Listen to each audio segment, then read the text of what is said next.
I loved that. Even though I saw it yesterday, I loved that. So, hello everyone. Welcome to the first episode of Hook Up with Steph. I will be your host, and I have two lovely guests with me today. I have in the middle Kira. Say hello. Hi. And you can find her on Instagram, which I will flash up. There we go. And then, obviously, on the end, we have my uncle Peter. Say hello. Hello, people. And you can find his company here. And he is also my boss. You didn't show your own. Oh, yeah. And you can find my hairdressing account, because I am a hairdresser. You can find that there.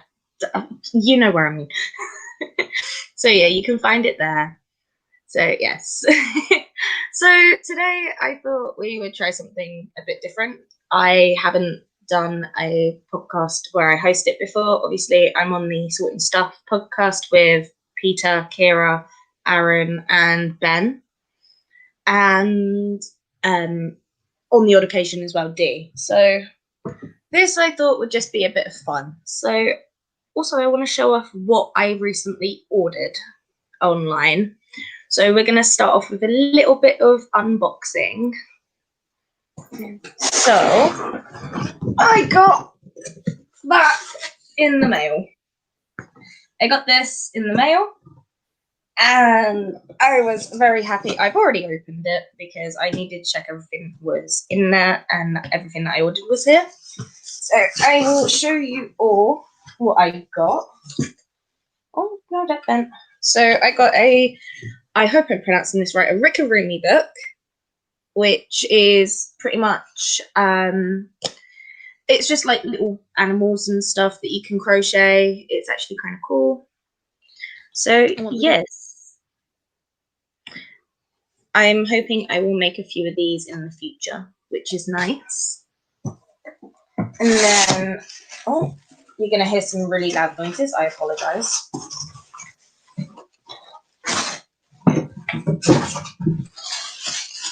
So, I got, oh god, where did that one go? Right, I've already opened this ballable because I'm really excited to play with it and use it, and I'm making a cushion case out of it. This is a Women's Institute soft and chunky 100% acrylic. No, it's not 100% acrylic, pardon me. It is a 70% acrylic and a 30% merino yarn, and I do not know what merino is. I was going to research it and then I forgot. I had too much fun using it instead. So, yes, there's that. It's a really nice blue to a dark blue to a normal kind of blue, grey and a white. And this is how it looks in a pattern. This is just one that I found online. I get most of my pattern work from there. I get it from a bunch of different YouTube sources as well. So, yes. Right. And now I got, so next things that I got was Hobbycraft's Everyday Double Knitting yarn. And I'm saying yarn because this doesn't contain any wool. This is 100% acrylic. And these are going to be for bees that I'm going to be making in the future. And I will show you some later. So these are just to try out, just to see. Yes? On behalf of the listeners, I'd like to ask, why is there a difference between yarn and wool?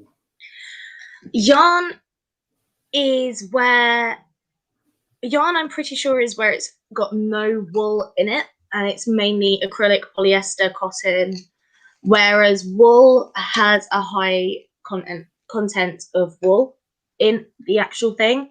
So also there's a massive texture difference as well, and also yarn is a bit cheaper. So yeah, I just asked Alexa, the merino thing is because it's the type of sheep that the wool comes from. Oh, okay, thank you. So there we go. That's what merino is. Thank you very much for that, Kira.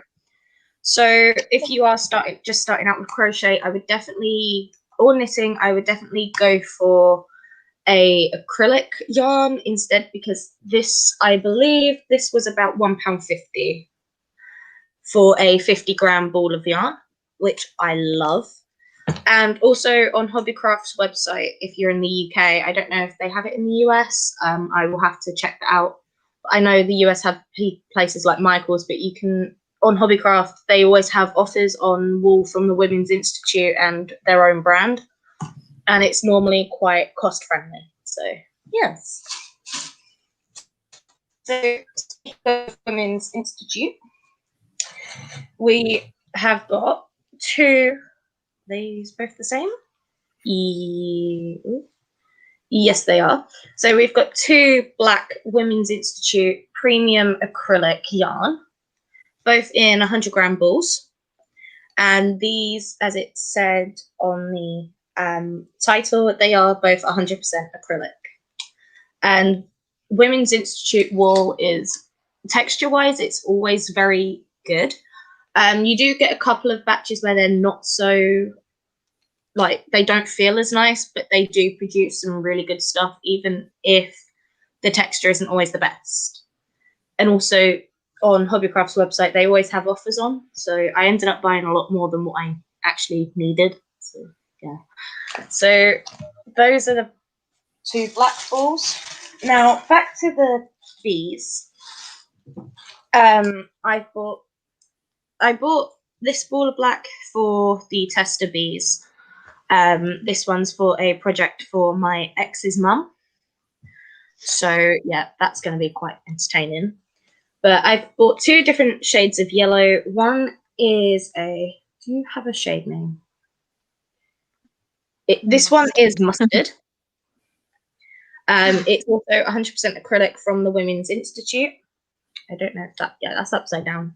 That's what I'm sorry for the glare, but that is what the Women's Institute packaging label thing looks like.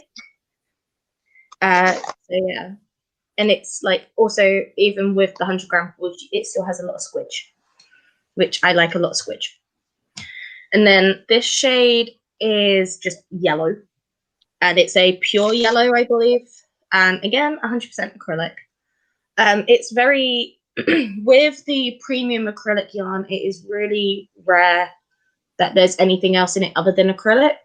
But it's also something that you want to make sure you're looking for, especially if you're making something like a shirt. I recommend more polyester, if that makes sense. Acrylic's fine, but if you want something that feels a bit better, I personally feel like polyester's a bit better. So yeah. I also got a ball of white acrylic yarn as well, which I'm needing for bee faces and a few other bits. Yes, you're going to hear a lot about these because I'm making quite a few of them at the moment, because I'm looking at starting an Etsy shop, but I'm not sure how long that's going to take because there's still a few bits that I need to do. So, yes. And we've got what colour are you? A light purple premium acrylic yarn from the Women's Institute. And this one is a big squidge, which is really nice. Then we've got, here we go. So this is Women's Institute Soft and Silky 100-gram yarn. And this is where are you? I found the shade name literally last night. Oh, there we go. It is the Bright Pink Mix, and it has red, pink, that's purple. It's not black, don't worry.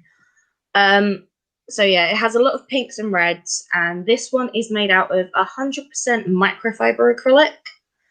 So this is really nice and soft, and I'm not 100% sure on what the difference is of acrylic and microfiber acrylic. I will have to look that up at some point, which I'm pretty sure I think Kira might be doing. But so yes, that is everything that I got from Hobbycraft. Is that a good? Sorry, Steph. Is that a good starter point for somebody to start at, or is that a bit more advanced? I feel like a good starting point for any, like, wool wise as well. I wouldn't buy everything that I've bought. I've been crocheting for about 4 or 5 years now. I've bought a mass amount because I know I'm going to use it all up in literally, I think, give it about 6 months to a year. So for someone who's just starting out, I would buy 2 50-gram balls of wool or yarn, whatever your preference is, and just see how you go. And also, a big tip for people who are starting out, on each label there, there we go, it tells you how much what recommended crochet hook size and knitting needle size, and it gives you the US measurement as well. And it also shows you how much you can get out of it and the actual length of the yarn. And it gives you instructions as well for how to clean it if you're making it into a shirt or a blanket or whatever. So, yes. Okay, cool. I thought it was worth asking because obviously everyone starts at a different point. So yeah, I mean, I started off with just 1 50-gram ball of wool, and I crocheted all of it. And then I was like, I'm really getting into this, so I ended up getting more, and now I'm at this point. So yes. Any questions about any of it?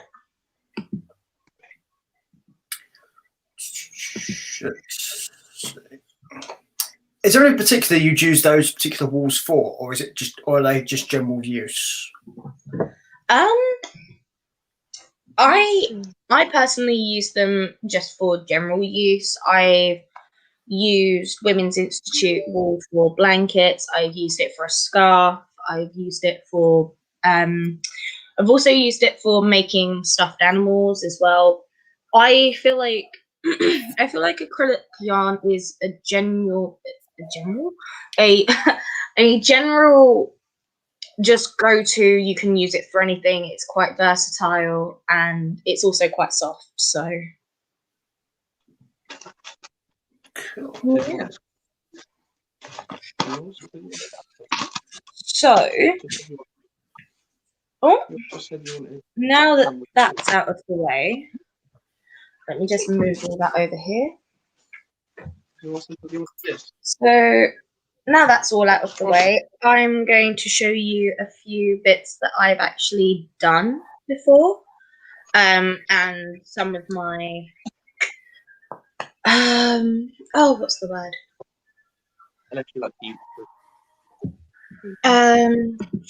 Trying to think.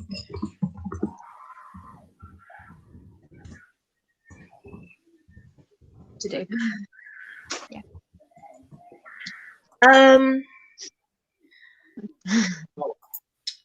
I want to show you all a couple. Are we seeing things you're doing or have done? I'm not too sure what to show first. Go with doing. So the ones, Right. yeah, and then the ones you have done. Okay, so I will show you all what I've been working on and stuff that isn't complete yet. So these have the term called whips, which is works in progress. So with that being said, I will show you the first project, which my dear best friend Kira over there may be interested in seeing. Because this project is one I'm really excited about finishing. So it's a lot further along than most of the other projects. And this is the baby blanket for my goddaughter / Kira's baby girl.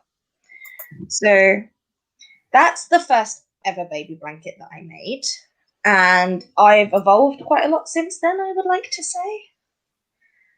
So Right, I'm now trying to think what we're around with all of these. That one. Oh, we'll just mishmash it. I don't care.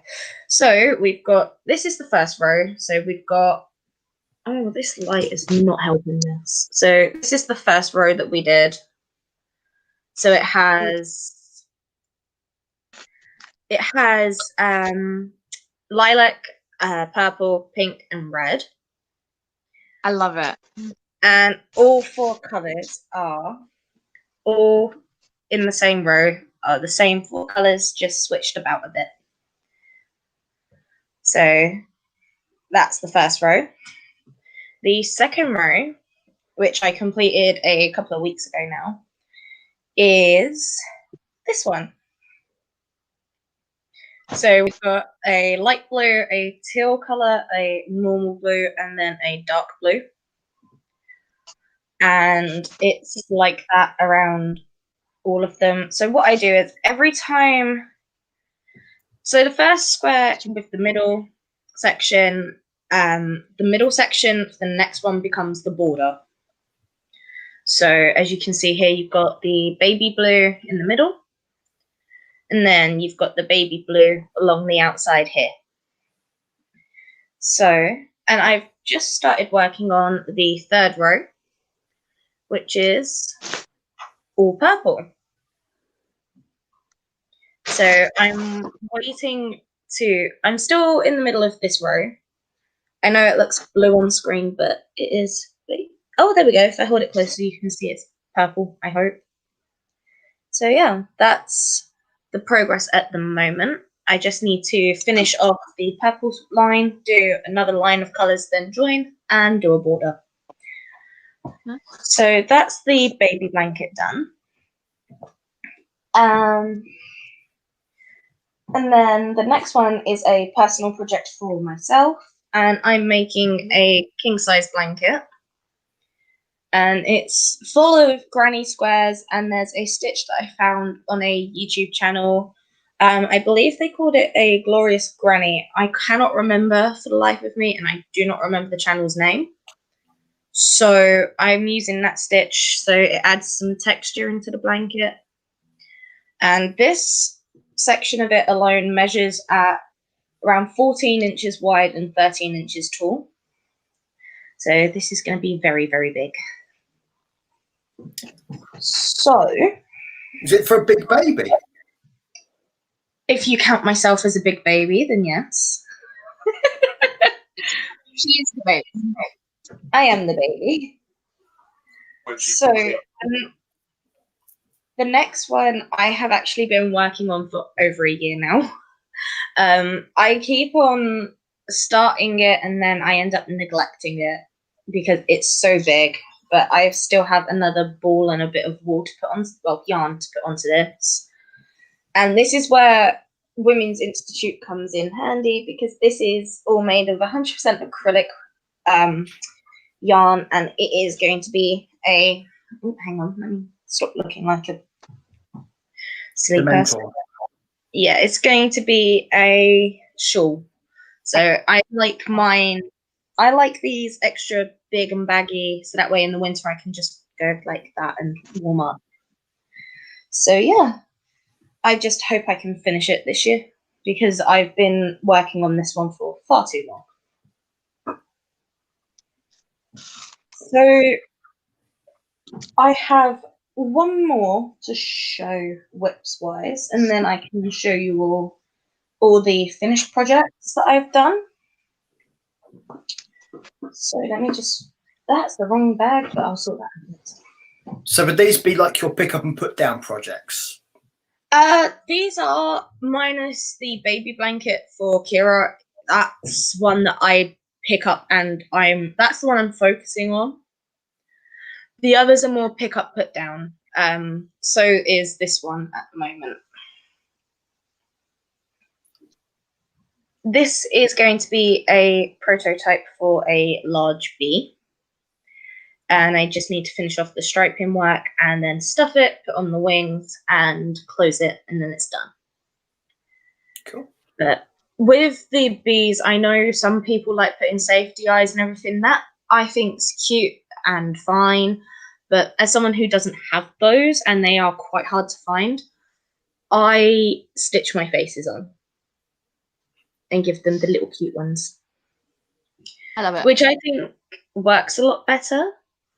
To be honest, it kind of reminds me of Japanese cartoons, you know, before, not the anime ones, but the basic ones where you get those weird faces when they're like in pain or something. Yes. So this has been one that I haven't finished. It's been started for a couple of weeks, but where I've been so busy with a few things going on in my personal life, plus Kira's blanket, I haven't managed to finish it yet. So on the whip side of we are done. And now I'm going to show you some of my finished projects, which will be over very quickly. I have a habit of starting projects and not finishing them. I'm very bad at finishing projects. Like, I will start something, then I'll get really disheartened, and because something will go wrong, and then I just give up on it. But I finished a couple of these. Now, let me just sort out these wings. This one was the first bee that I ever made, so hence why the thing, it's all out of proportion and really lopsided. But this one is white, red, and black with a cute little face. Looks like Dennis the Menace. Yeah. Like something that has a bow, so it doesn't look, too wrong. I would say the jumper though looked more like Freddy Krueger. Yeah. Then we've got one that I made, and I was not in the best frame of mind, so it's really out of proportion. But at the time, I thought it looked great. Yeah, I don't like the mouth bit here. I don't know where I was going with that, but it was for a prototype. So yeah, this is a pastel multicolored wool as well that I just found in Poundland, I think. So yeah. And then we have one I have actually made for my best friend up in the corner, which is one that she requested, which is a white, baby pink, and baby blue with a purple face bee. I love him. I was going to give it to you the day you moved, but then I couldn't see you. I know. Oh, it's all right. I'll send it up to you in the post. Yeah, So I'm okay with that. We don't have enough cuddly toys. We don't have enough. Are you sure?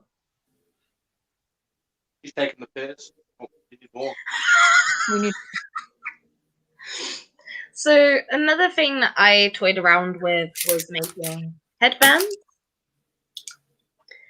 This, on camera it looks white, but in person it is a pastel green. It's a twisted headband. So it's just, I used these when I was growing out my fringe and stuff, and it was very helpful. Back in like primary school, I think this was. So yeah, this one took me about half an hour to make, if that. And it was just one. So yeah. The final finished project that I have for now, because hopefully when I'm next on here I will have a lot more, is a scrunchie, which I literally just crocheted around a hairband for like 10 minutes. So yeah. It's cute, it's very versatile, and they can come in a bunch of different colours, and they are very easy to make. So yeah. Now all the boring stuff's out the way. I was gonna just do a little bit of crochet and just have a chit chat about some things. And so yeah, I'm going to do a little hook along, see how well this goes. So yeah, everyone, I hope you will have your coffee and I hope you will have snacks, because I do not know how long this will take. I suspect Kira's eaten all of hers. It wouldn't surprise me. In all defense of Kira, though, she's eating for 2. Yeah, she is. I have one of these. I have a box of these. I have diabetes. Oh my God. I have 2 meal deals, 2 bottles of Coke, and some strawberries. I think you forgot something. And I also have these, but I can't eat them. Oh, You could, but I wouldn't recommend it. No, I wouldn't either. All right, I just need to quickly go check on my dog because I can hear some noise downstairs. So I will be back in 2 minutes. I do apologize. My dog is very attention seeking at the moment. Same. Cool. So that leaves just us 2 at the moment. So, yay! So, what do you think of your blanket? I love I love it. Cool. We have so many people that are making us baby blankets. She's gonna have loads.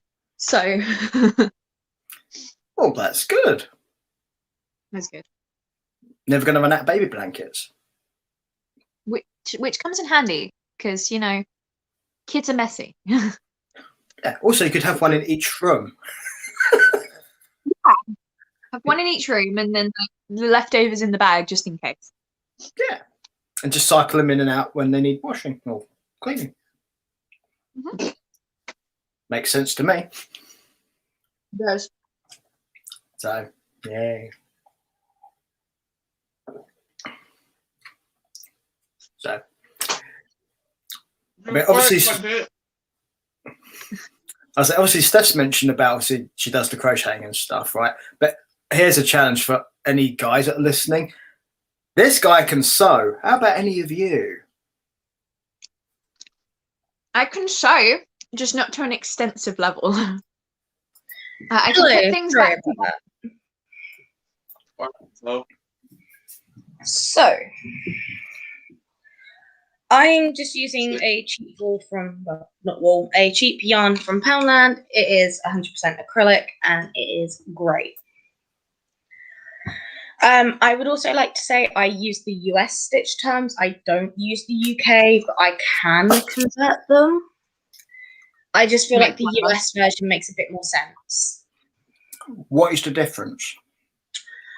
So what a single crochet would be in the US is a double crochet in the UK. So I'm going to be using in the US terms a double crochet for this project, and for the UK terms that would be a treble. Okay. Yes, the UK terms don't really make a lot of sense to me. It's just one of those. So it may help if I show you what I'm doing. I say for a novice, it's a size difference thing, yeah? Yeah. Okay. It is it's the more, so for a double crochet, I will show you in a minute, but for a single crochet, it's so tiny, but yet the UK classes it as a double crochet, which I really don't think makes a lot of sense. So US terms it is.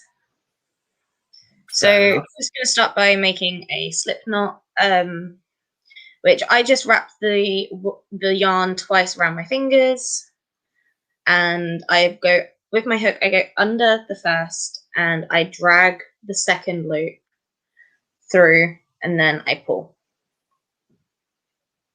and then you can tighten it up onto the hook. And I'm going to make a foundation chain of 28 because I'm going to be making a washcloth, which is very useful for me because I'm a makeup artist and I try out makeup on myself as well. So yeah. So I'm just going to chain up 28. Now, a good tip for people who are starting out, if you don't have stitch markers, use bobby pins. They actually are a lot more efficient, in my opinion, than stitch markers. But every 10 foundation chains, I put a stitch marker in place. So I've just done 5. Steph. 6. Yes. Oh. Here's a stitch marker. Oh, thank you. I need one. 6, 7, 8, 9, 10. So I will do the first. I do the first 11, and then I go underneath the one closest to my hook, and I just. So I've just done 11 here. So this chain is the 11th chain here. So I will pop my bobby pin / stitch marker into the next one. And this just shows me where my first 10 stitches are.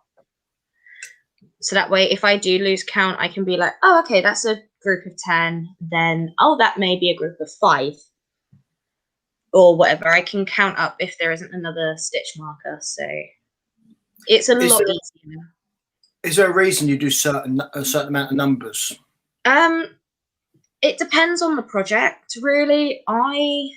When I do a massive project, like if it's a chain 40 start for a pillowcase or something, I will keep, so I can keep track, I will put it every 10 or every 15.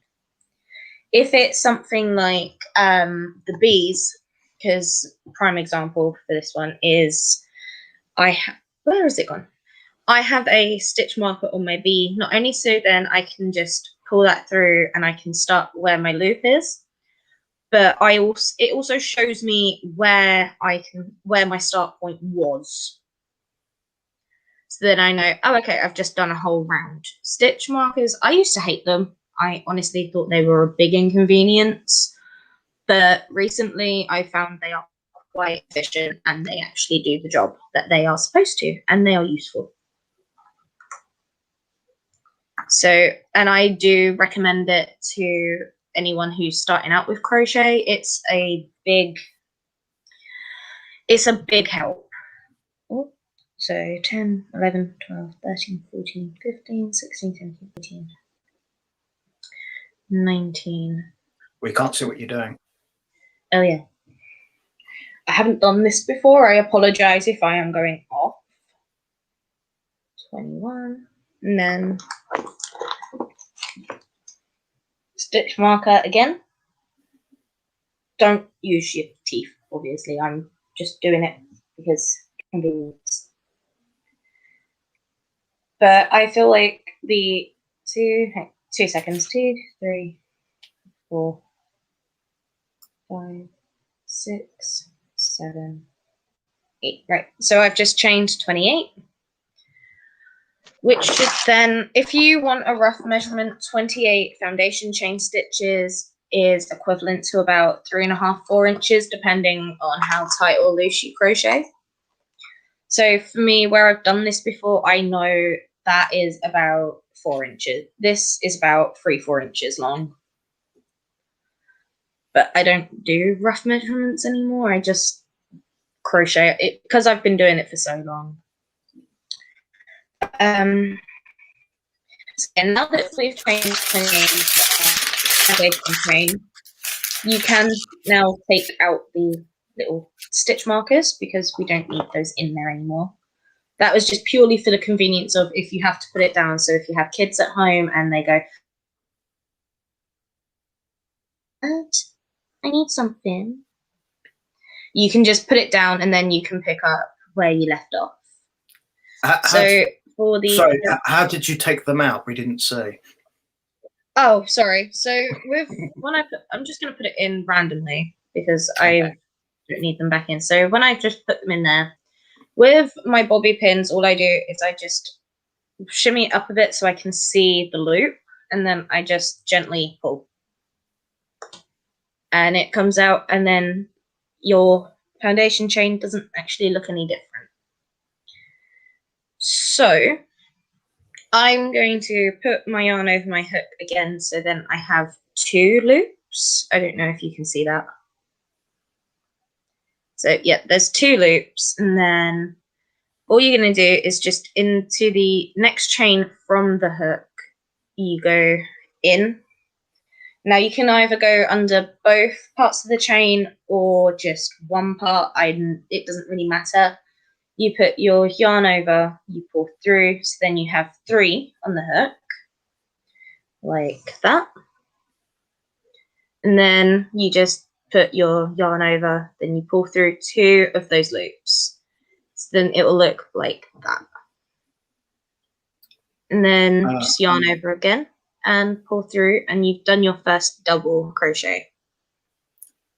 Cool. So, I think now we've seen that, we should get Kira to do it. Yes. I think that would be really fun to get Kira to try and crochet. So all you're going to do now is just crochet put a double crochet or a treble crochet, depending on where you're from. You just put 1 into every single foundation chain. I'd like to point out, Kira, you can't crochet a bunny.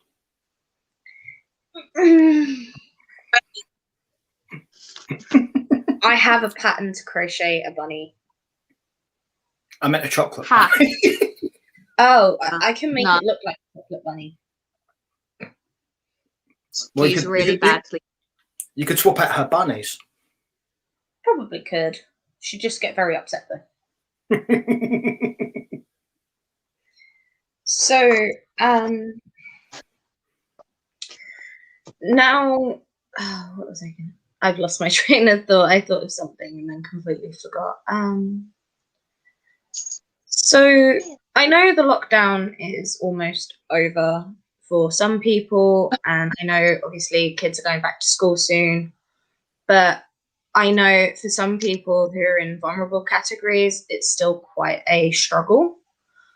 So I just wanted to kind of touch upon like different coping techniques and different ways people cope in the lockdown. So I will start off with asking Kira how she coped in the lockdown. Bold of you to assume I coped. Haha, darling. I had a lot of art projects I did. Like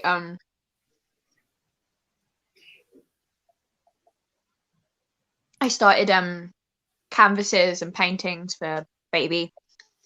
Yeah. Lockdown before that, I read a lot of books that I'd been neglecting. I'm not a social butterfly, so it doesn't really bother me being locked indoors. Art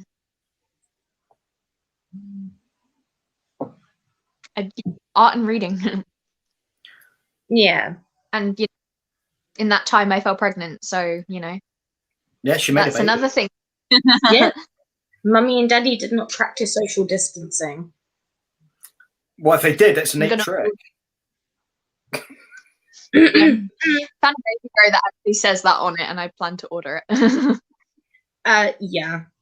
I found quite a few, which I think will be quite nice for the Beba. Baby's first face mask. No.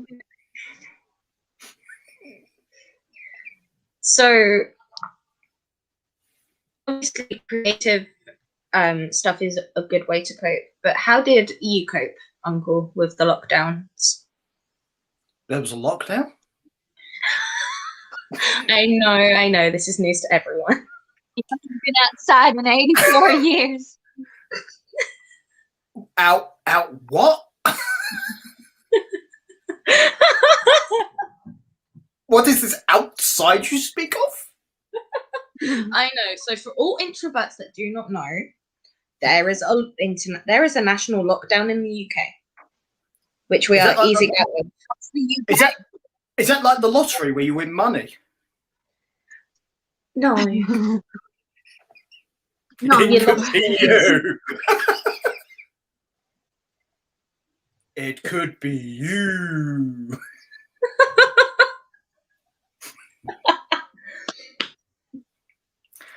Okay, now for the serious answer. Yes. I don't generally do serious, but that's just me in general, really. The thing is, on my everyday normal life, it didn't really affect that much for me, apart from there was no weddings and events to do photography, because that's what I mainly do for photography work. So outside of that, it didn't really change that much, apart from the fact of having to wear a mask. Yeah. That's pretty much it. Because I've always been, I've always kept myself busy doing stuff anyway. Because I cycle, I stargaze, and a lot of stuff I do is me on my own anyway. Yeah. So it's not really a thing. The only thing I'd say is really social is basically when I'm working or when I'm doing podcasts. Yes. Of which you do several. Yeah, it's like I said before, I like to keep myself busy. Yes, I can definitely agree with you on the busy front. But as someone who, because I also know there is a bunch of people who have several different mental health problems, like depression, anxiety, PTSD, all of that. I I want know to a few say, people like that. yeah, I know it's hard. Kira, get your bum back here. Do you know what's really funny? Is if you look at us when we're all on screen together, we're almost in height order because I'm the tallest in this Kira. Yes. I didn't notice. Wait, wrong side.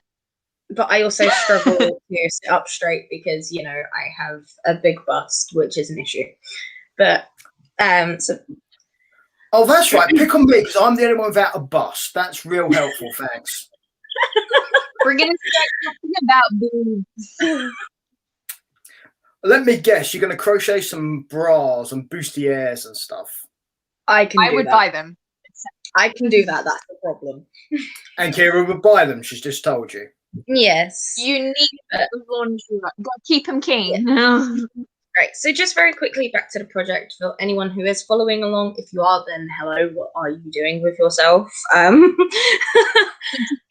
you get to the end of the chain, and you've crocheted into all 28 chains, to turn your work, you just do 2 slip stitches. Well, they're not slip stitches. 2 chains. There we go. You just chain 2, put your yarn over, and then carry on into the second chain. You never, for a neater edge, don't go into the first one here, because there will be a lot of problems and it will get all bobbly and it will expand, and that's not very nice. And for this project, your chain 2 actually counts as your first stitch. So just do a double crochet into the second into the second stitch and just carry on, and that's pretty much it. And if you didn't catch it the first time, and if you're confused and you just watch to the end, you can always go back and look at it and just see again if my explanation helps. So yeah, you can always go backwards and watch over parts that you find confusing. So yeah, I just hope I can be a lot more straightforward in the future, because I've got first time doing this, so quite jittery, but hopefully I get there. Well, it's like I told you before, first time doing this will be the hardest it is. It gets easier. Yeah. So, having done many of them. Yes. So back to what we were saying about lockdown and coping techniques. As someone who has a lot of mental health issues, for the first lockdown, I actually had to move to Dover because I moved from Thanet to Dover with my family. And then we ended up having to move again during the lockdown from Dover back to Thanet into a place called Westgate. And then we moved into Margate just as another lockdown was about to hit. So for the lockdowns, I was quite busy. My mental health was really low. So I started to pick up my crochet again, but I would also try and talk to friends. But it's just, I feel like having creative outlets help quite a lot. I don't know about anyone else, but I feel like creativity does help quite a lot. Well, the thing is, I was going to say, before the lockdown even happened, I was that way inclined anyway, so it made it easier because I didn't have to change anything because that was just natural for me. I know Kira does creative stuff, so I'm guessing it's similar to for her. Yeah. Yeah. I think the end we got like kind of thrown from being at school every day to suddenly not being at school to suddenly we don't go to school anymore, but we didn't get to finish at school. So a lot of it was, finishing coursework in the very beginning of the lockdown. And then once that was all done, it suddenly was like, okay, so now I'm an adult, but I can't be an adult because I can't go working because we're in lockdown. So what do we do? Yeah. Sorry, who's an adult? Apparently that's what they class over 18 plus. Apparently we're now adults. I don't. They have no proof. They have no proof. That's just apparently how it works. Yeah. It's not your birth certificate, isn't that the proof of your age? Yeah. Birth certificates are just baby receipts that say no refunds. When you clearly read the small print. No. It says if faulty, you can return. Whoa. And that is what adoption is. Oh dear. Sorry. You just kind of opened doorways, and I was trying not to say it, but it came out. I open forbidden doors. It's kind of a thing I do. Yeah. Just another quick point out as well. This project for a washcloth can be anywhere from 25 rows tall to 30 rows. That's literally, it's gonna look like this, but bigger. Well, no, you could leave it at that size and give it something and convince them that they're a giant. You could, but it's just apparently you're not allowed to. Why not? Because apparently it's mean. Again, why not? As you can tell, out of my uncle and my mother, my uncle is the bad influence. No, the bad influence is...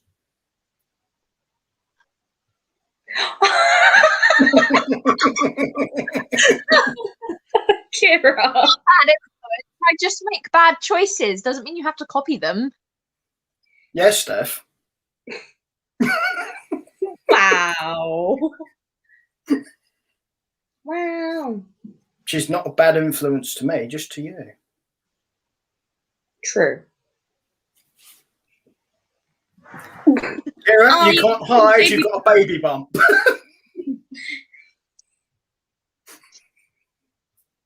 Only a little one. It's still a baby bump. But to be fair, it's smaller than Ben's. Yes. He nodded. So what would you say the hardest part of your pregnancy's been, Kira? I'm glad you clarified you meant Kira, because if you're talking to me, that'd been an awkward conversation, because I'm not pregnant.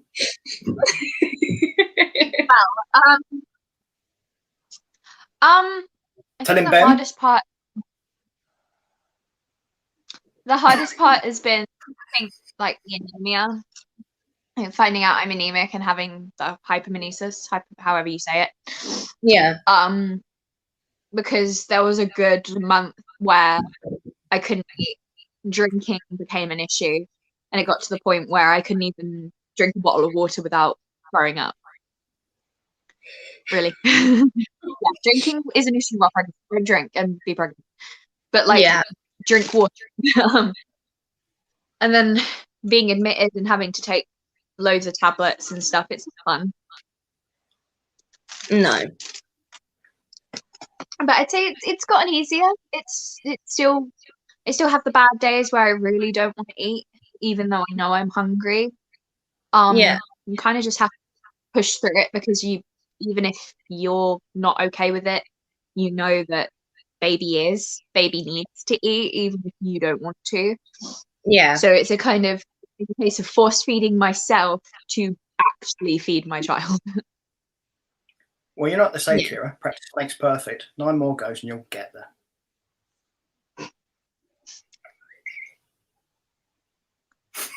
Not happy. Oh dear.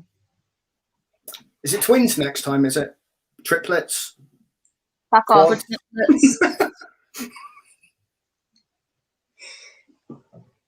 I agreed on 2. What, So 2 that babies I'm at donating once? to charity. She's going to have 2 babies at once next time. You heard it here first, people. Yep. So, What makes you think I can have one child? because you're doing great. I meant giving birth. Well, Ben's still alive. Yeah. Yeah. Still alive. Is he hiding now? No, he just slapped himself in the head with his bunny. Why he did it, but it was actually very entertaining to watch. Oh, Now, I'm curious whether this is a euphemism or whether he's got an actual bunny rabbit that he's hit himself in the head with. Oh God! No, I'm one of these. Solid now, not lit. They are hollow. Are they those? Well, we know they are now. Did he just do it again? I think he just broke it over his head from the sounds of it. He did that thing where he was trying to hit it on his head to get it to open, and he hurt himself because he thought it was solid. And I was like, no, they've never been solid. They are hollow. And he went, no, they're not. And then he crushed it. Rabbit killer. But They have always been hollow. I'm sorry, they have always been hollow. Are those the lint ones? Yeah. Yeah, then yes. You can get them so they're solid, but not lint ones. There's different ones which are. Yeah. But so obviously lockdown and everything has been pretty hard on everyone. But obviously, Peter, you're a small business owner. So how has it affected your business? Well, judging from the way we appear on the podcast, apparently I'm the biggest business owner here. Yeah. Because apparently I'm taller than everyone. But people won't hire me. the thing is, when it comes to the business thing, obviously a lot of people been able to get loans and grants from the government and stuff. In my case, it was actually yes, Kira. Ben's making comments in the corner. Right. Yeah. All the others, a lot of small businesses have been able to get grants and stuff, but in my case, I'm paranoid and already planned for the possibility of things going wrong. So I was prepared for something to happen. Obviously, not the pandemic, of course, but I just assumed at some point there'll be a point where I couldn't work or something would happen. So I planned for it, and as it happens, it was a good job I did. Yeah. But the thing is, I'm still able to do certain things like product photography, basically anything that involves not interacting with people, nature photography, space photography, product stuff, that I can still do. Yeah. And if they are going to start easing the restrictions, which we'll see if people can stick to that or not, then a lot of stuff will come back. But even the weddings won't come back into full effect until like June, and even then, there's still going to be restrictions, apparently. Yeah. Apparently, they don't want to put us in another lockdown because of the economy. What was that, Kira? It's your fault we're in lockdown. What?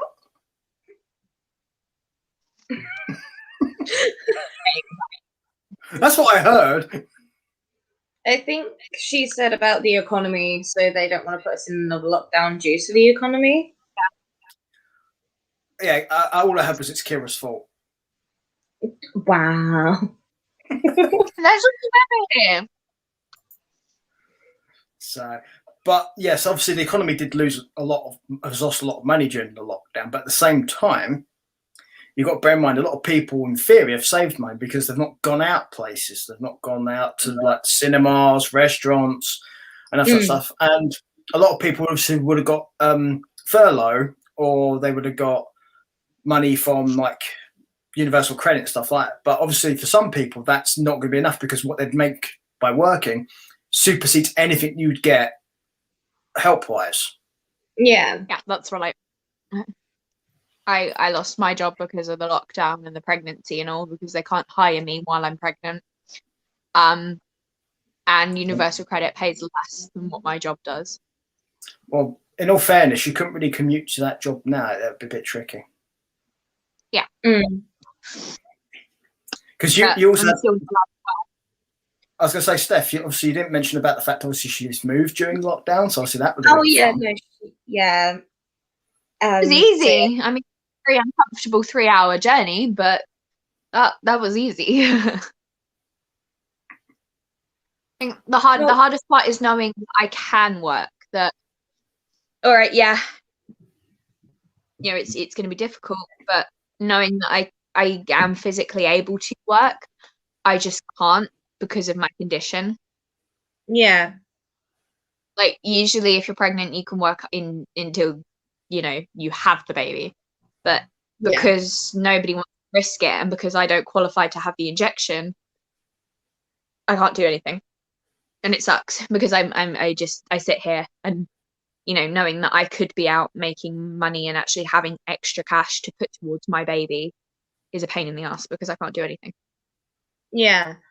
I mean, I can kind of relate on that because my college course, for those of you who don't know, I'm studying hairdressing at college. Part of it for me is I have to do 40 hours of work experience in a salon. So I actually had a work experience in place. And why are you shaking your head? Because obviously you don't now. Well, yeah, I don't anymore. I never went ahead. Yeah, I set up a salon that I could do work experience with. They were very good about it. It's one in Margate. I've forgotten the name of it. But so obviously I set it up with that salon, and then we were like, well, no, we're in lockdown again. I'm like, so how's that going to work? Because we can't pass it until we have the work experience. Yeah. So it's very confusing. Funny thing is, it's sort of related, but isn't. I got an email today from the local zoo, or wildlife park, and they're going to reopen on the 12th of April, but they still haven't received the guidelines as to what they're going to have to do when they reopen, but yet they've been told they can reopen then. Yeah. That makes plenty of sense. Yeah, it's how can you expect a wildlife park to open when you don't know the what you can and can't do, how many people you can have in the wildlife park? It's kind of silly. Maybe it's how many the tigers can eat.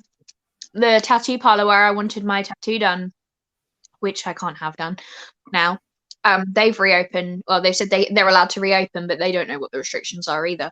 So it looks like everybody's being the green light that they can open, but they don't actually know in what quantity they're going to be allowed to do things in. Yeah. It's just kind of like, I feel like the government's kind of rushing it a bit. Because... Well, I think sorry, I was going to say, I think that relates back to what Kira said before about the economy, though. Yeah. Mm-hmm. But it's just, you would have thought they would have put the guidelines down and told those businesses, like, look, here's your guidelines, like, you know, handed over on a silver platter. Those are your guidelines. Follow them. But no, they haven't put that much thought into it. No. Vaccine rolled out by that point. Everyone's going to have had it. Here's the other thing as well with that stuff. Obviously, you're talking about normal businesses. There's a great percentage of the population, like myself, we are freelancers and we get nothing from the government whatsoever. Yeah. We don't get advice, we don't get we have to find out all these things on our own. We were never even given guidelines as to what we were meant to do. Yeah. So we just worked out for ourselves what to do because they were that useless with us. Yeah, which I don't think is really fair. Well, of course it isn't. But when has politics ever been fair? Because essentially that's what that is. It's not even health at that point. It's politics. Yeah. When the main thing should be people's health and well-being, not, oh, I don't look bad because this election's coming up. That should never be your priority. It should be like, this person could die. Let's not have that happen. Yeah. I mean, Something tells me that even like Boris is, he's a bit of a dick, in the sense of things, but he's doing the best that he can because, well, yes and no to that. He's making it a little bit complicated, but at the same time, nobody was ready for this. This wasn't something that we had time to prepare for, that we knew about beforehand, supposedly. No, we did. Yeah, but they didn't know, not at all. So they didn't have time to prepare. So, he's gonna lose no matter what now, because it doesn't matter how this ends, he still put us through it all. And then there's He's lost didn't even know this. people he's gonna lose a lot of people because it's taken so long to get to the end. I mean, Yeah.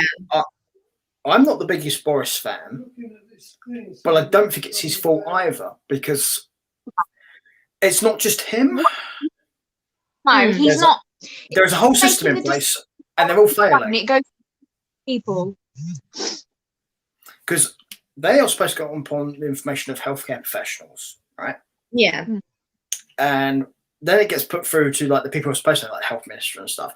And somewhere along the lines, that stuff's just taking forever to come through. And by the time it gets to Boris, he's probably hearing about 700 different opinions as to what he should do. How would you make a choice? You can't. Which is why even though he's not gone the route the greatest way, you can't really hold it against him because he's done what he can. Yeah. Well, he's not the best of communicators. People aren't going to see it like that. People are going to see it as we've been in lockdown for so long. They want to get back into the pubs and clubs and bars and holidays and stuff, that they won't focus on that. They just want him gone so that they can get back. Yeah, I'm sorry, but like, I'm a massive introvert. I hate being outside. I miss, being able to sit indoors at McDonald's. I miss being able to go to Primark and shit. I miss all of that, but I would rather sit indoors for a couple of 100 days and be able to go out again for the rest of my life than have to be constantly worried. Yeah. I think me and Steph should have an introvert off and see who wins. Let's not, because I know you will. I have to leave the house and socialise because I have doctor's appointments and stuff. Which is why I didn't include you, Kira, because I know you couldn't have done it. I like doing it, especially after the other night. But Bubba comes first. Bubba comes first. Yes. Of course. It's not the most. I think even though it's better to check, the worst part is coming back and realizing it was the silliest thing that you went up in there for. My advice was to take paracetamol and be in bed for a couple of days. But while I was in there, they were doing every measure possible just in case. Like they took bloods, did everything. They checked her heartbeat. They did visual examinations, which I don't recommend. And they did all of this when it turns out it's just a muscle. Yeah. I mean, I'm assuming, and obviously other women who've had pregnancies would be able to tell you this or tell me this. I'm assuming it's because it's your first child, they're extra cautious because obviously they don't know how you're going to react to it. So it could be something. No. It's partly because it's my first baby, but it's also partly because of where I am in the pregnancy. 24 to 25 weeks is usually where things can go wrong quite quickly. they've also said that because of how I am in general, like with the anemia and where my placenta is and all of this, I need extra monitoring just in case, because my placenta's at the front. So if I had pulled a muscle in any other place, I could have detached the placenta, and that would have caused me to go into labor early. So when I have aches and this, I have to tell them, even if it is just, you know, I've pulled a muscle, because one of these times I'll sit here and go, okay, well, I'll just take some paracetamol, I'll be fine, and that could be the end of my baby. So they tell you to overreact rather than underreact, because if you overreact, at least that way you know. Yeah, I was going to say, because surely I personally, and speaking as a guy, obviously, I don't get pregnant unless something really weird happens in the future, right? But I, for one, would be much happier if, for instance, I have other half is pregnant, if she ever reacts to stuff like that, because I would rather that she knew and she was safe and she felt happy, rather than her being, oh, it's fine, it's not a problem, and then it ends up being something serious. Yeah. Which is what I had it as originally, but because when it happened, it was a really intense pain, and it hurt. And they said it is possible to go into early labor at this point. And me not knowing what labor feels like, automatically panicked. And because Ben could tell I was in pain, we all kind of had to go through different numbers just to see what was going on. And because of the symptoms that I was describing, it sounded like the startings of preeclampsia. It wasn't. I just had a really bad migraine when I pulled the muscle. But on the phone, they can't do anything. They can't see me and what I'm going through. They can't see the blood work, so they have to bring you in and they have to do all the checks, because otherwise they're liable. Yeah. So, which is why he said to me he'd rather sit up until 6 o'clock in the morning waiting for me to come home and know that me and our baby are fine than me to sit here in pain and the worst to happen. Because we'd never forgive ourselves if we were the reason that we sat here and did nothing just because we thought it was a pain. It gets frustrating, you know. I'm pretty sure my midwife is pissed off at me because you call her 24/7 over every little thing. But they've already said to me, you know, they'd rather sit there and get frustrated on the phone having to explain every symptom than have to come in and have to operate and remove a baby because I didn't do what I was supposed to. Well, yeah, it's much better than the downsides or the alternatives of what could happen if you didn't. So yeah, overreact. Oh yeah, I mean, although the way the NHS is, and I'm not going to lie, my experience the other night kind of has put me off doctors completely. Not just because of the examination part.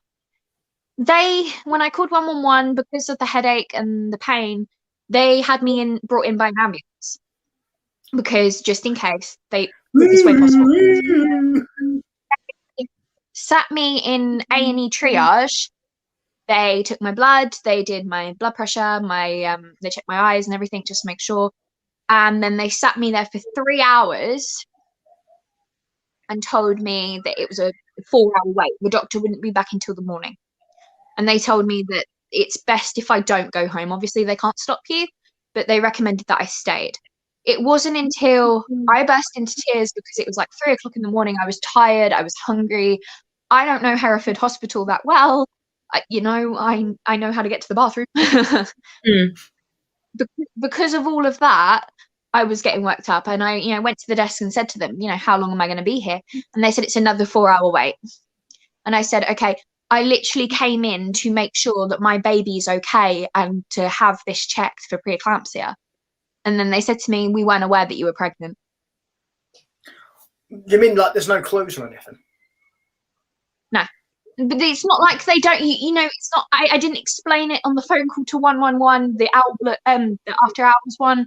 I didn't explain it in the ambulance. They didn't ask me 4 times if I was pregnant, how far along I am, if I've had any other previous pregnancy problems. No, they weren't aware. That's all. Yeah, and there's no obvious symptoms or anything. No. I wasn't carrying my maternity folder at all. No. What was Ben doing the entire time? Sitting at home panicking. They wouldn't let him in the ambulance. And he wasn't allowed in hospital. Oh, bless him. COVID. So he sat up all night. We hate that. But 3 o'clock in the morning, I finally got to maternity. They checked me over, and okay, it was only the muscle pain. But if it had been preeclampsia, sat there for 3 hours, I would have lost my baby. Yeah. Okay, here's the thing. I mean, you mentioned obviously you couldn't go in the ambulance because of COVID, right? But he's already there with you, and you live together, right? So if you've got it, you've got it. So why wouldn't he be? That makes no sense at all. Hospital. They said to him, it seems silly that he comes with me because they wouldn't let him in the hospital. But yet restrictions have changed for pregnant women. We're allowed to have one person with us as long as it's the same person for all our appointments. Right. Yeah. I'm not allowed to have anyone. They've told me he's allowed to come to the scan and he's allowed to be in there when I go into labour. But he's not allowed to be on the ward beforehand. He's not allowed to be on the ward afterwards. He's only allowed to be there while I'm delivering and when he's there to take me home. Any other appointments, he has to be in and out. He's not allowed in the waiting room before I go into a scan. He's only allowed directly in with the scan. So the rest of the time he has to wait outside.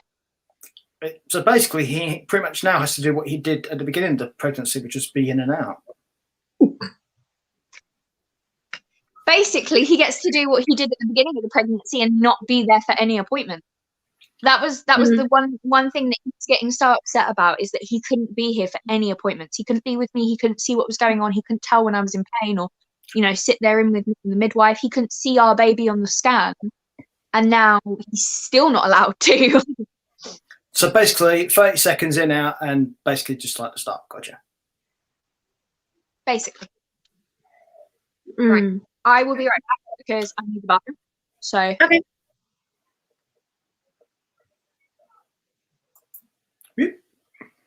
But yeah, no, I agree with what Kira said. It is definitely a lot better to overreact, because there was because 2 years ago, just a little bit of background, I fell pregnant with my ex.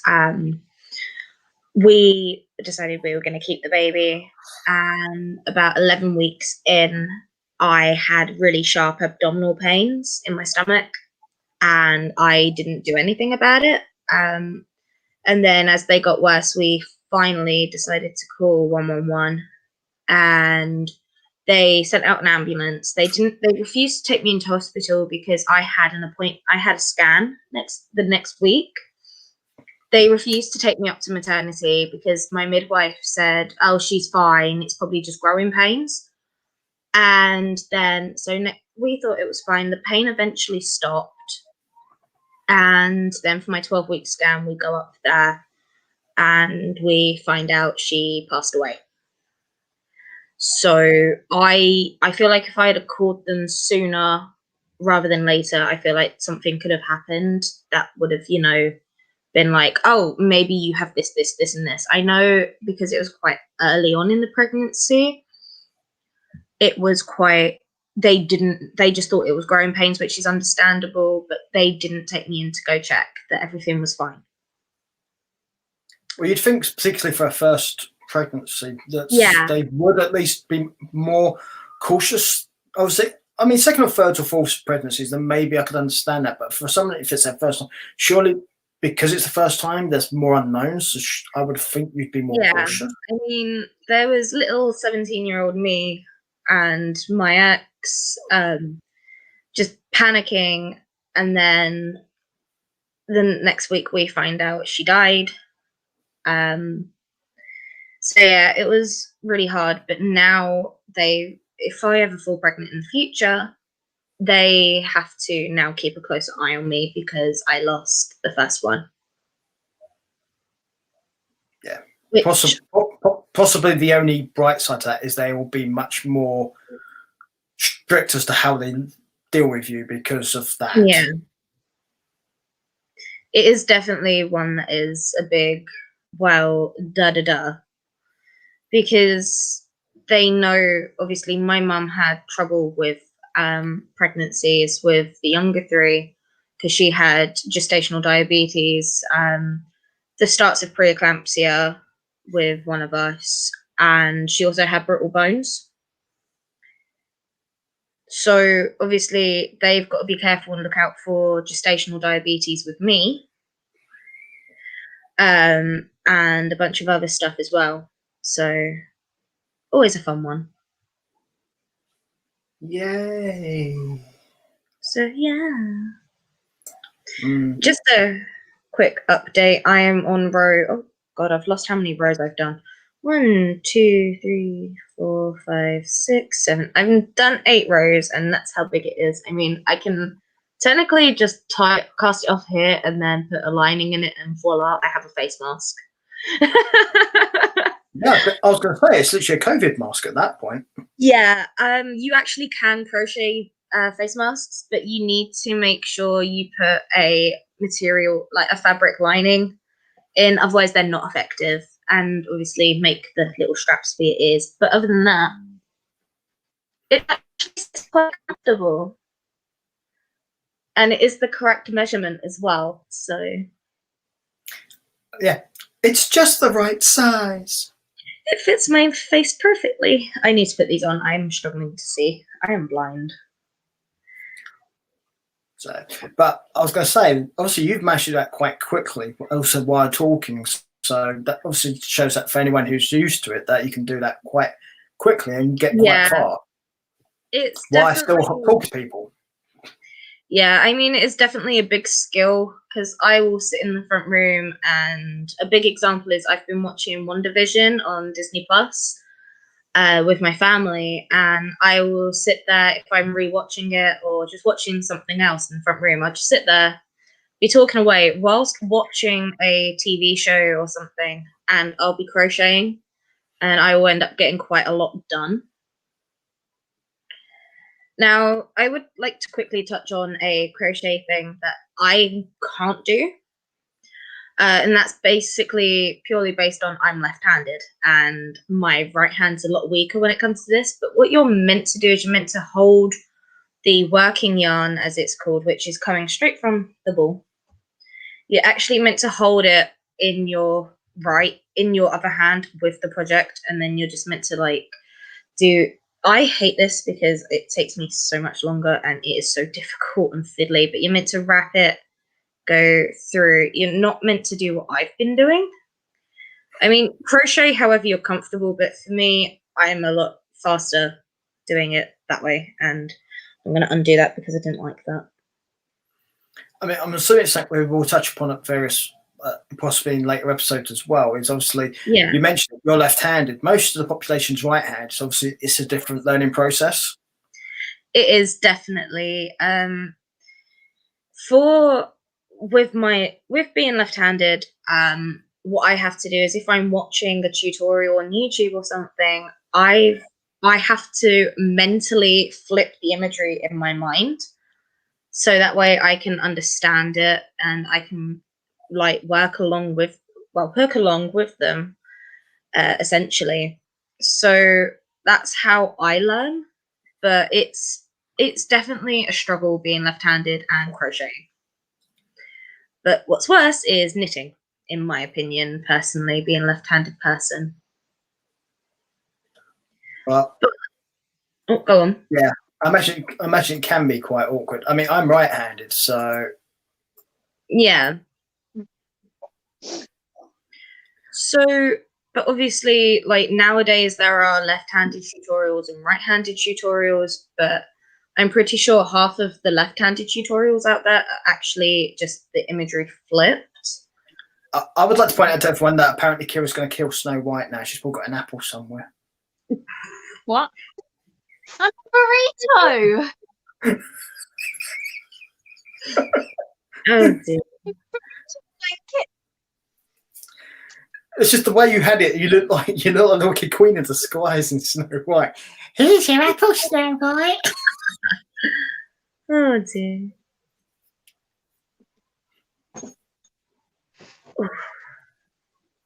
So yeah, I would definitely say as well with crochet, speed does take a lot of time to build up. I used to, with granny squares, which I will show probably in the next episode if people enjoy this. This isn't a granny square, but it's the closest thing I have to it at the moment. But one of a granny square would take me about half an hour of this size. And this is 4 rows long, but four rows wide, I should say, because it's from the middle. But with now, this took me about 5 minutes, in all honesty. So yeah, this now takes me about 5 minutes to do one of this size. So yeah. Are you good, Kira? No, I'm not. Right. No, she's plotting to kill Snow White. Did you not see? No, I did not see. Well, that's what the thing is. When she came on, she had it completely over her head and said, Oh. Snow White apple. Oh dear. Okay. Now you actually look a Bedouin from the desert in Saudi Arabia.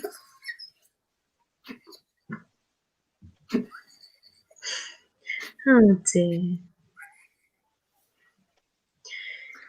Oh. That's better. All right, I will be back in 2 seconds because Kira has now made me need the bathroom, so I will be back in 2 seconds. Oh, so it's Kira's fault. Okay. Can you do something with my flowers? Kill. Where do you put them in bags? Huh? In bags, where do you put them? They're probably under the rest of the shit in the room. I don't know. Well, apparently, ladies and gentlemen, we're going to find out what Ben does with Kira's flowers, and hopefully it can be shown on television. I'm kidding. Put them outside. Well, I'll find a bit back. Good luck with that. You might have to go get some more. I like how there's the might in there when we know for a fact that's what's probably going to happen. You might have to get some more. Will.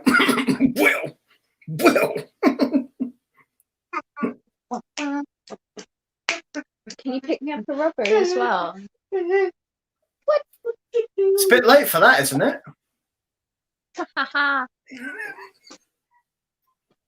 You're a numpty.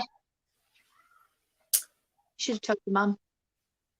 She's not at work. Well, guys and girls, obviously Steph's still at the toilet, so at the moment we're listening to Benny and Kira debate the wonders and bliss of living together, Yeah. of becoming future parents. And Ben, Everyone.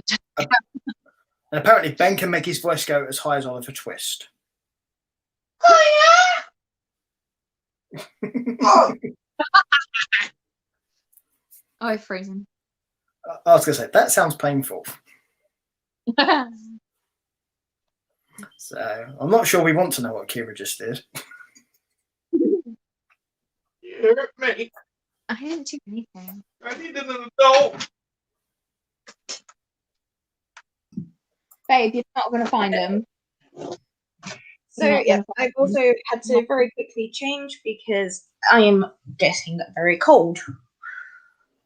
So Right. yeah. You've just missed Kira and Ben having a discussion about picking rubbers up off the floors, and apparently he's going to have to go out and do something in a bit. Yeah, I know. I told you it was too late as well. Can't find Oh dear, one of my buns is falling out. Yeah. Babe, we might have to just go get some more. Kira, drop the pretense. Just say, go and get some more. Can you just text your mum? Oh, Okay, bye. Let me guess, has he gone and got some more? No. He's putting his shoes on. Well, he's going to get some more. There we go, see? And you can pick up some. Speaking as a guy, whenever a girl says you may have to, or it's possible you will, we just know you mean we want you to go and do it. Yeah, accurate. Which is why it's a case of just say that. Yes. You know, because it makes it much easier if you just straight generally with guys, just don't flip around for what you want. Tell a guy what you want. It's much easier for us. We do struggle understanding women language. Yeah. In general, I mean, I can definitely back that statement up, because when me and my ex were living together, one thing I'd be like is, oh, babe, you may need to go out and grab some chocolate. Or, oh, babe, would you mind doing this for me? Or, babe, you may have to make me a coffee. What? Yeah. Honestly, you might as well just say, if you really loved me, and then follow that statement, because it means you're essentially saying the same thing. Yeah. I mean, when I really wanted something, he used to go, babe, you know you love me. And then he'd just be like, what you want? I was like, cuddles. Well, surely the best Yeah, thing a woman... I get my style thrown in my face if I use that one. Surely the best thing for women to do is just threaten sex. Depends. Either to have it or not to give it. Yeah. Depending on the guy. It depends on the guy. It didn't work with my ex. It really did not work that way. I would threaten that, and then he just went, okay. No. Then you threaten to do it too much. That was the first time I'd ever threatened it. I threatened, like, we're not gonna have that tonight. And then he's like, all right then, you're lost. I'm just like, okay, bye. Well, no, it's not. Women have sex toys generally, so it tends to be all right. Kira's like, I don't know anything about that. That's more long distance relationship / single. Yeah, Kira has no idea what that is at all. Not a single clue what that is. No idea. Yes. Oh dear. Yeah. So, Steph, she has no clue. Mm. She doesn't get the buzz of what we're talking about. They're having a serious conversation. She's muted her mic. Battery's not included, apparently. Nope, apparently not. I like how they're probably having a really serious conversation. I'm just talking about the fact that she uses sex toys. Yeah.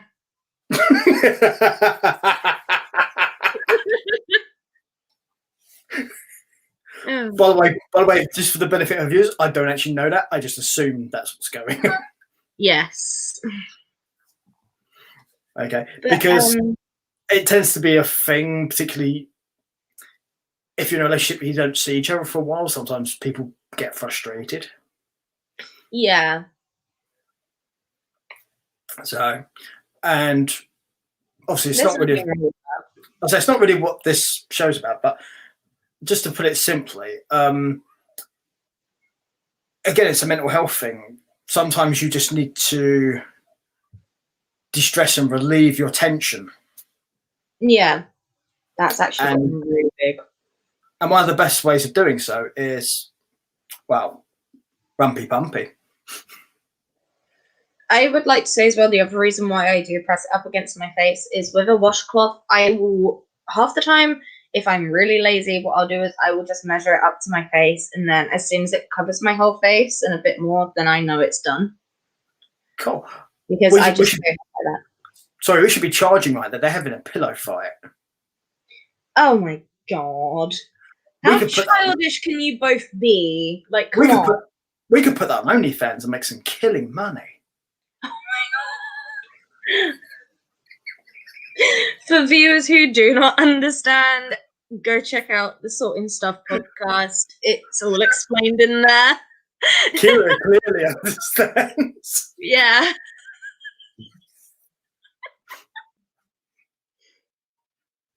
I think I might get moaned at when she comes back. We'll see in a minute. Yes, we shall see. But no, I don't know. I just feel like for crochet as well, especially doing it live, it's kind of like, I find it a bit more relaxing because then I can like have a conversation as well. Hi. Hello, child. We're good. you sure? Okay. Yeah. So when are we filming that and putting it up on the page, Kira? We're not. Dear. Oh, I see. So that's for your private #1 subscriber only. Ew.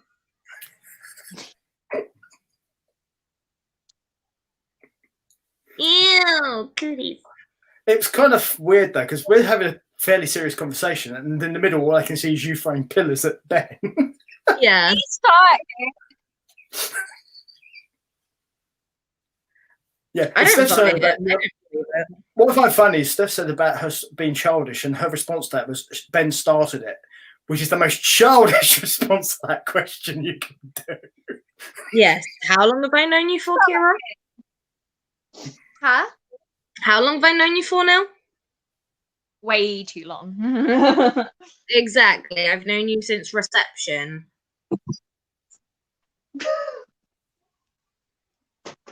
So there's a lot I can say about you.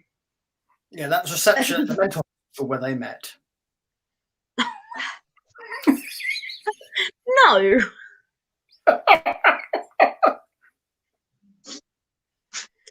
Deary me. And everyone should be well aware Kira has a problem. It's a Coke problem. I don't have a Coke problem. Well, you seem to have having a bit of trouble taking the lid off that bottle, so I'd call that a Coke problem. What you mean? Whoa. Is that the vanilla one? Kira, just say no. These ones are the vanilla ones. The big bottle was just normal Coke. Ew. The vanilla one's quite nice. The vanilla one is amazing. I'm addicted to it. I like my Coca-Cola with a side of whiskey. Steph, do you think we should actually have it? Don't you think we should have an intervention to address Kira's Coke problem? Yes, we should, Kira. It's okay to say no. But is it though? Yes. It is. Doesn't mean you actually have to not do it. It just means it's okay to say no. Yeah. So I have a coffee problem, and I say no all the time, but I still drink it. Oh, yeah. Me and you can agree on that one. Exactly. But yeah, do you think you should get Ben to get you some more Coke? I don't think you've got enough. No, he's gone out to get juice as well. He's gone out to get what? Juice. Juice. Juice. Juice. Juice. Just juice. That's not the whole shopping list, but the whole shopping list sounds a bit dodgy, so... Oh, let's hear it then, come on. Yep. Black bags, he's going to get me a stationery set because I can't find my rubber. Condoms and juice. Well, Don't you think it's a bit too late for the condoms? Huh? Don't you think it's a bit too late for the condoms? The condoms aren't for that particular part. what are they for his fingers? What? We are live on the internet, and that's not. Yep. Yeah. There are worse things on the internet than you talking about condoms on people's fingers. Yeah, they're for his fingies because that's the only place you should use them, kiddos. Isn't you're forgetting the toes?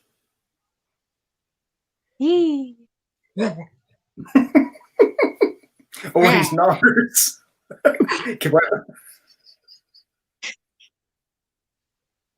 Ears. Oh dear. Are you being creative? Are you making condom earrings? Yes. No, but I ordered duck earrings, and they should be here soon. I'm not They're sure like how. dangly duck. Yeah, I'm not sure how condom earrings goes to duck earrings. That was very weird transition wise. No, we went on a shopping spree yesterday because none of the obviously Primark's shut and none of the clothes stores are open. So we had to order online because I need a bunch of maternity leggings because everything's getting tight. So Ben let me go on a Sainsbury. Is that what the black bags are for? No, the black bags are for like the bits that we need to get rid of that we haven't finished organising. That's a harsh way. That's a harsh term for Ben. Kira. Huh? Order yourself some baggy, oversized jumpers. I have done. Yeah, because then you can keep them for the winter. Yep. I thought about that. Or Nick Ben. I like my jumpers anyway. And baggy t-shirts, and then you can use them as night dresses after you've given birth. I had to get some like bigger bras and stuff as well because baby. Sorry, Pete. Undies. Well, here's the thing, right? A lot of girls will feel uncomfortable, so to speak. It's like, but me personally, it's like, well, no, obviously you have to bear these things in mind when women get pregnant. Things change, sizes change, body changes. It's a pain in the ass, but you know, hey. Right. And means I get the time, me particularly at the moment, unless you can do it yourself, you're going to have to ask your partner, and then you're going to have to tell them things like this. And whether they are comfortable with it or not, it's irrelevant. They're still going to have to do that shit for you, probably. Mm-hmm. Right. You're speaking to a guy here who many times used to go out for ex-girlfriends and get that lovely thing you get once a month for girls to get the towels. Yeah. Because if a girl's going to hit that point, and sometimes it's sudden, they don't feel like going anywhere. No, we really don't. Ben hasn't had to do that. Well, he solved that problem. He did, but before that, when I started it, I was like, it was always after, so we didn't have that problem.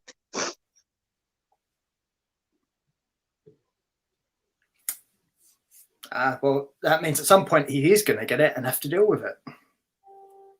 No, well, I mean, yeah, but not for a little while, because my mum went on a bit of a rampage before I felt pregnant. And she got all these like coupons and vouchers for pads and stuff, and I now have enough that I could probably open my own Superdrug. Well, with the pandemic, I have a whole bathroom drawer full of them, plus a cabinet next to me. Ben was like, "You don't need that many, do you? You only bleed like once a month."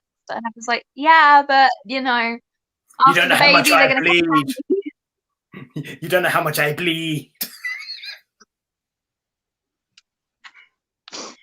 See, for me personally, even when I was with my ex, I would always go out and get them myself. There was a very rare occasion that he would go get them for me. And I've never lived with my partner. So if I needed them, it would always be I'd tell my mum. And the few occasions that I had to ask my dad, it was awkward, but you know, he always would do it, and he'd always pick up chocolate afterwards. I mean, I know me and my dad don't have the greatest relationship, but he would try. Yeah. I mean, you'll never believe this, but he told me he loved me the other day. Aww. And it was his birthday, and I called him to make sure that he got my present that I left and everything. He was, you know, take care of yourself. Just remember, I love you. And I was like, no, there's my daddy. Yeah. Like, it's taken this long, but that's present. My dad. Yeah. Here's your present. You've got a grandchild. Mm-hmm. What is happening? Oh, okay. My phone just did a thing. Nothing's happening. It's the coke taking effect right now, Kira. Why are there mushrooms growing at the end of my bed? Oh dear.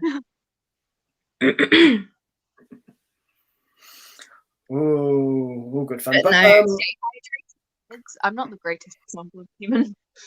I was going to say, as a guy, and I'll speak about this, there's a big taboo over, women's products like that. Oh, you leave it to women to sort out. It's like, no, because if you're going to be supportive and helpful, because I grew up in a house full of women. Yeah. I was the only guy. And sometimes I would have to go and get that stuff because they couldn't. And you know what? It's like buying anything else. You go, you get the stuff, you go to the counter, you put it up there, and you pay for it. Yeah. You know, it's not like it's really weird.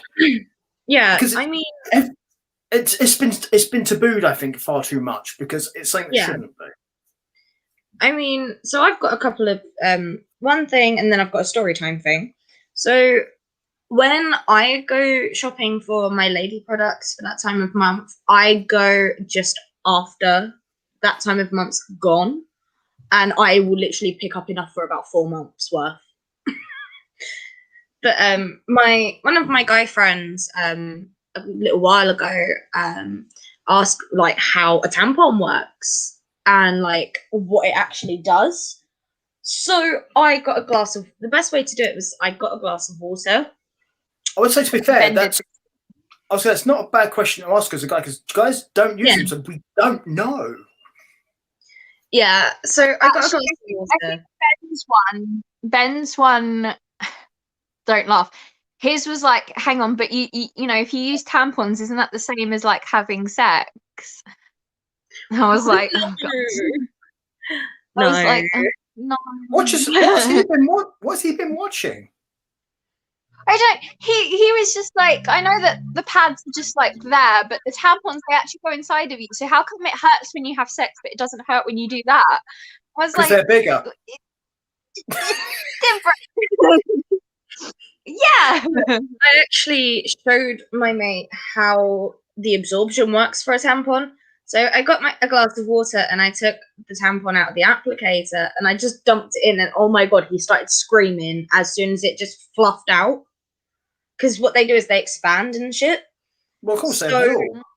Yeah. Yeah. And he freaked out. He's like, that happens to you every month. I'm like, yes, that Yeah. happens to me every month. And he's like, I feel so sorry for you. I will get you whatever you need. I'm like, oh. Obviously, you know, you don't bleed a glass of water's worth in one go. No. I would point out, But with what I know, some women bleed more, so some probably do. Maybe. I mean, Yeah. yeah, but I wouldn't say a whole glass of water's worth, because I don't think they're that absorbent. They say on average it's about a tablespoon of blood you lose. That's still quite a lot of blood. Yeah, I know. And I'm like, how can it just be like a tablespoon's worth of blood when, you know, you're bleeding for 7 days? Yeah, it feels like more, not gonna lie, you know. Yeah, Girl to girl, you go moment here, it feels like more. I would say maybe you girls can clarify this for me, because obviously not everyone's ones is the same. So I'm guessing that's an average as to what it is in general, but obviously everyone's different, yes? Yes. I'd say And- average it to table. Right, you are not gonna like to hear this, Kira, but childbirth they can get heavier. But mine Yeah, mine were hence the reason shit ton of pads I have come in handy. I mean, I had obviously September 2019, I actually had surgery to remove my daughter who passed away. That actually made it worse. My periods became very regular, and then they went from a medium flow to, oh my god, I need like cocodamol to cope with it. And yeah, so it depends on the environmental factors as well. I'm not looking forward to it, but I know it's something that you know, kind. I mean, everybody's kind of looked at me really confused, because when I say that labor's the bit that doesn't scare me, they're all like, "What? You can't handle period cramps, and yet you're fine with labor?" I'm Yeah. like, "Yeah, because you know, that kind of stage, I know that my baby's going to be okay. Like, Yeah. there are things that could go wrong, but at this point, that you know, I'm going to be around doctors. Whereas, like right now, with the other night, for example, any pain could literally mean anything. So what I'd that ask you, bit doesn't. what I'd ask you, obviously, when you're in labour, is obviously when you're in labour, obviously you have the option of pain relief as well, because they will go through an epi or gas and stuff like that. So it depends on what you're taking, right? But obviously you don't get that option when you have those things every month. No. Well, you take paracetamol, but that's about it. But Well, that's I nowhere take near as paracetamol. but it's nowhere near as powerful as an epidural, for example. No. And I mean, there are circumstances where you're too far into labour where they can't give you the epidurals and stuff. I mean, I could go into labour and I have the choice to have them. We've sat and talked about it. There's like 4 different options that we qualify for that we can have as pain relief. What are they? Just to let the people know. So I don't know if I actually do have them available, but it's been put in all my booklets and stuff. So there's the TENS machine, which is like electro pads that they put on your back that send electric shock waves through you that are supposed to like ease the pain. So basically they electrocute you to take away the pain. Then it sounds like they're numbing the pain receptors. Yeah. They don't just use it in pregnancy, they use it in other things, but it's just one of the things you can have. And you can hire them before you go into labour as a way to take away back pain as well, because your back pain gets worse during pregnancy. I think we've got the gas in air, which is the most common one. You breathe in the gas and makes you happy. You've got the epidural, which is the needle in the back of your spine, the bottom of your spine, which numbs everything from the waist down. Isn't it roughly where your tailbone is? Yeah, it numbs everything, but they give you a little bit of a warning for that apparently, because apparently it can numb you to the point where you have to have an assisted delivery, which means someone basically helps you deliver. Yeah, it's the biggest prick you ever get to feel in your life. They also tell you that you can have a water bath, which is supposed to be a form of pain relief as well, because the water helps numb the pain. There is another one that is an injection as well, but I can't remember the name of it or what exactly it does, but apparently it makes you quite dizzy and sick while you're giving birth. Well, the main reason I asked is obviously there may be people watching who obviously have never given birth, or if you're a guy, for example, you wouldn't necessarily know what the options are. Yeah. No. Oh, Ben didn't. When we first went over it, he just thought you can, gas and air it. There are other options. Well, he can do that. I mean, I laugh when I think about it, but I've said that I'd like to try and go through without. What are you doing? She's covering her face in disbelief of what you're about to say. Okay. I would like to go through childbirth without the painkillers. Yeah, I'd like to, if I could. Yeah, that's what I was giving you a face for. At the same time, well, they don't always tell you that it could be painful. Sometimes it could be painful. Sometimes I mean, I might be lucky enough that she comes quickly enough that I don't need the painkillers. But I'm probably gonna. I'll ask you a question though, Kira. Obviously, people don't necessarily know you in person that are watching. How well do you deal with pain in general? Would be my question. Well, then I definitely would have pain relief. 2 seconds. No, but my thought was, I don't want to be completely drugged up and high all the way through it. I would like to remember it, as it were. And when I said it, my mum kind of looked at me and went, "Yeah, but okay, think about how bad your period cramps hurt, how you struggle with those, and then times that, and that's what your entire labour is going to feel like." Yeah. I mean, from what you described with your options, though, some of those are specifically meant so you will remember it, but it won't be as intensely painful. No. I think the epidural would probably, like the epidural and the gas and air would be the ones I'd go for, because you can have it at the same time if need be. I know that is an option. They don't always recommend it because that's fine. Because they make the epidural can make you quite drowsy, and then gas and air on top of that could just make it worse. But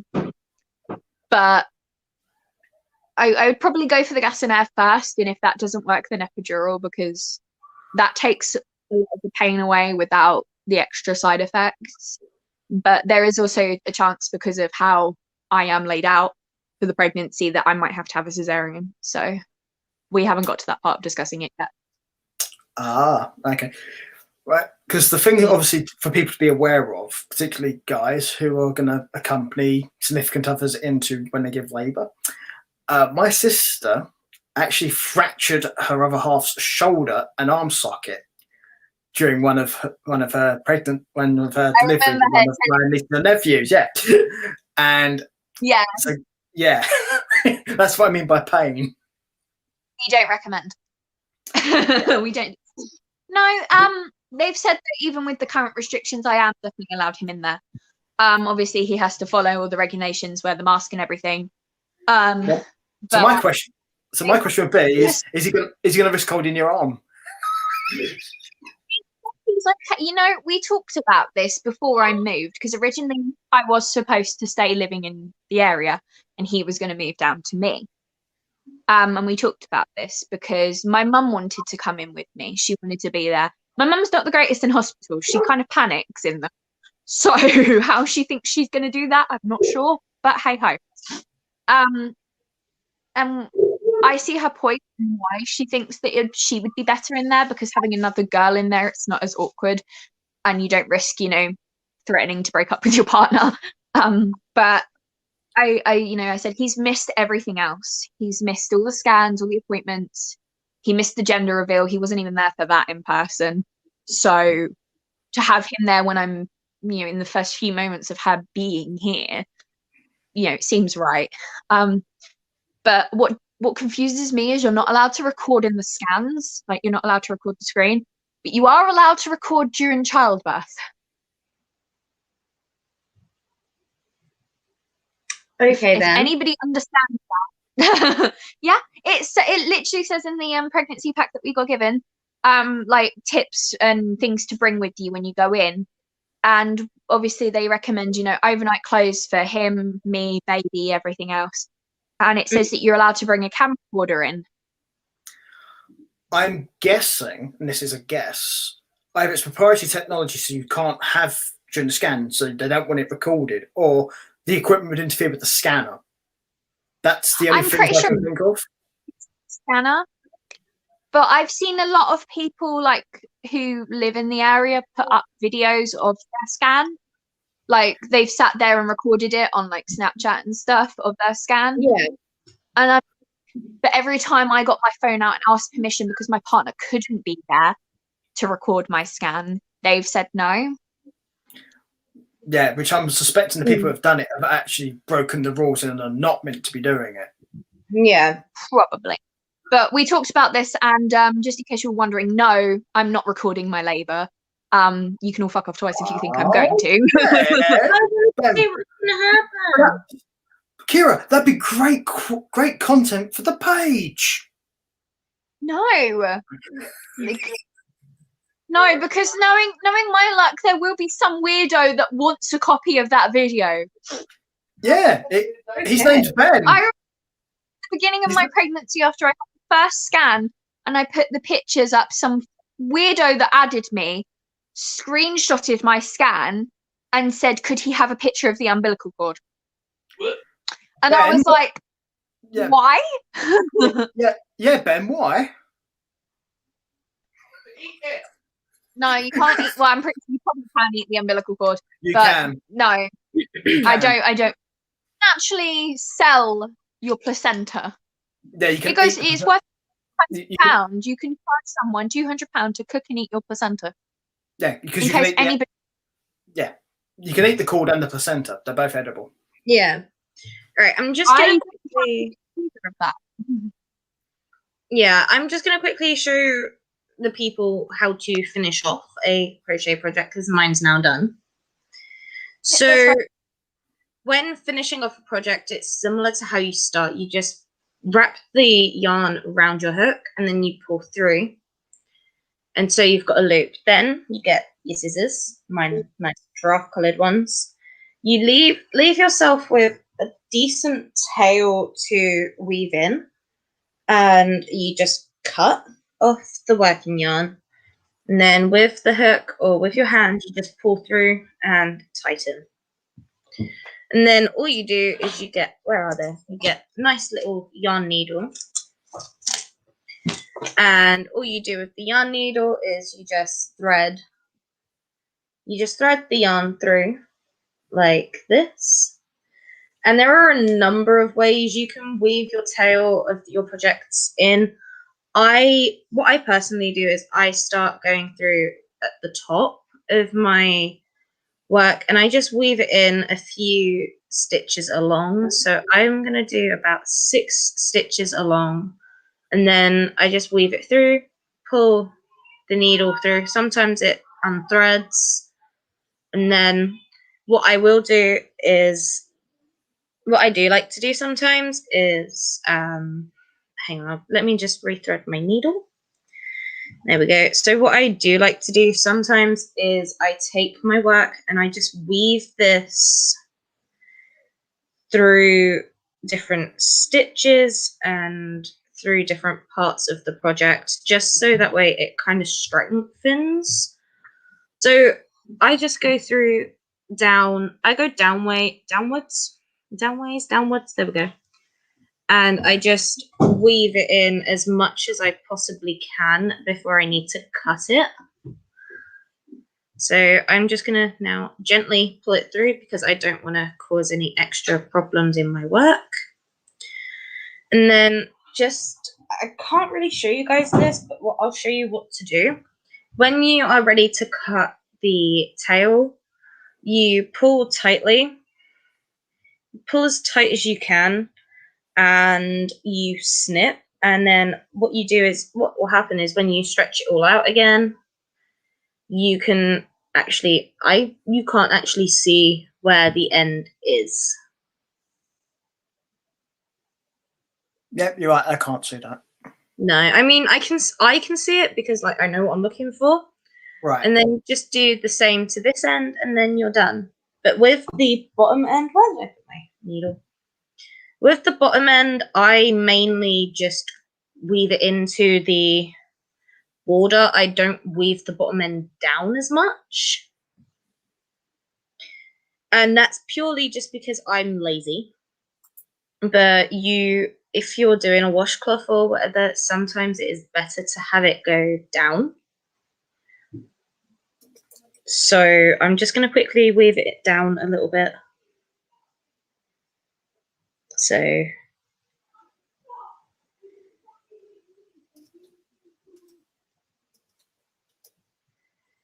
and then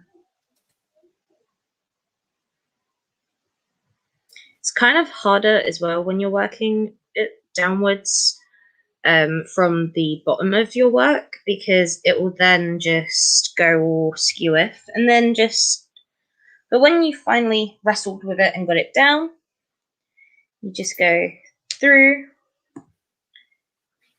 and then this is how it looks. And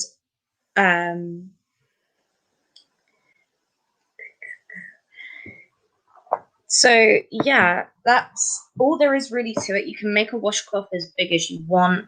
There are definitely, with washcloths as well, there are definitely different styles and patterns out there. I just opt for a basic one because I like making more than one. And then I like putting them in like a little pretty ribbon, and then I can give them to friends, family, or use them for myself. They're very versatile. That's cool. Obviously, we saw it in the video, but will the people be able to see like that when the finished item later? Yep, I will definitely be showing a picture of it. Cool.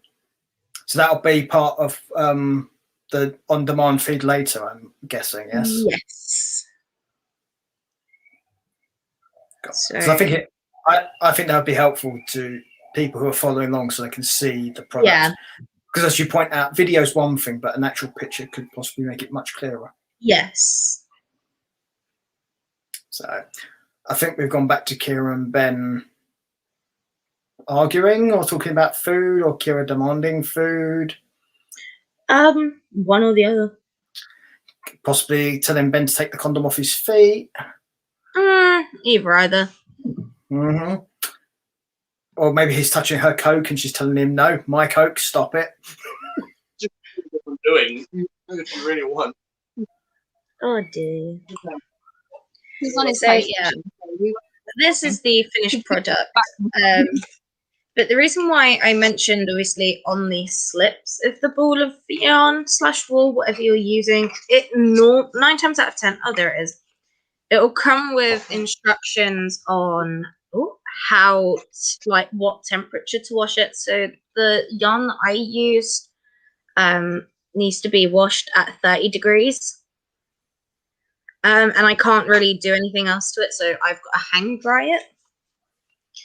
So yeah, but I personally, with projects like this, I like to hand wash it in like lukewarm water. I will hand wash it with detergent myself, so that way I know it won't shrink. Cool. You're supposed to take it out of the packet before you eat it, Kira. Yes, Kira, you are.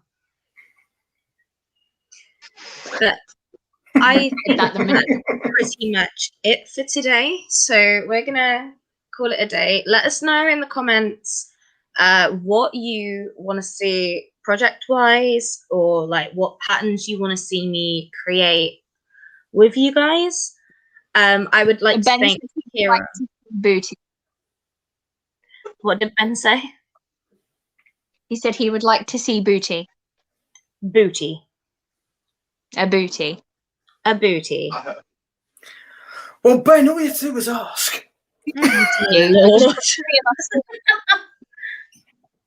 So, I mean, I would like to thank my guests, Kira and Peter. Again, you can find Kira on Instagram, and you can find Peter's photography company, which I work for every now and again, on Instagram there.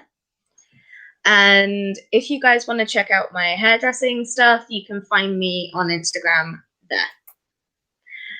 But that's it for today. Thank you guys so much for watching, and we will be back not next week, but the week after. So it will be every fortnight at the same time. Thank you for having us, Steph. It's been fun. You're welcome. You're probably going to be regular occurrences on here. So, yeah. But thank you guys for watching and putting up with my rambling. It's been a lot of fun. Stay safe and look after yourselves and keep crocheting, I guess. Bye.